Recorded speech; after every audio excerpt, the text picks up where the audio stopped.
ജീവിതത്തിൽ ചില നിമിഷങ്ങളുണ്ട്, ആഗ്രഹിച്ചതൊന്നും നടക്കാതെ വരുമ്പോൾ, പ്രിയപ്പെട്ടവർ നമ്മെ തള്ളിപ്പറയുമ്പോൾ, അല്ലെങ്കിൽ വലിയൊരു നഷ്ടം സംഭവിക്കുമ്പോൾ, ഇനി മുന്നോട്ട് പോകാൻ കഴിയില്ലെന്ന് മനസ്സ് മന്ത്രിക്കുന്ന ആ നിമിഷം.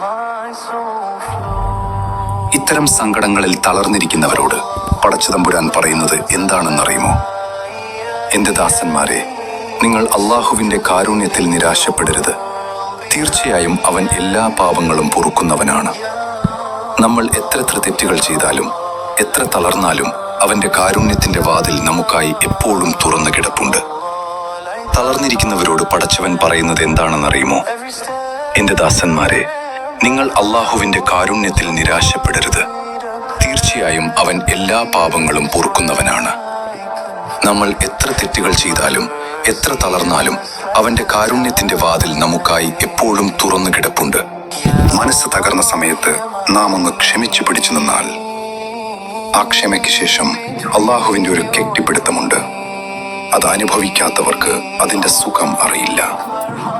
സങ്കടങ്ങൾ വരുമ്പോൾ പരാതി പറയുന്നതിന് പകരം പടച്ചവനിലേക്ക് ഒന്ന് കൈകൾ ഉയർത്തി നോക്കൂ. നിന്റെ കണ്ണുനീർ തുടയ്ക്കാൻ അവൻ കൂടെയുണ്ട്.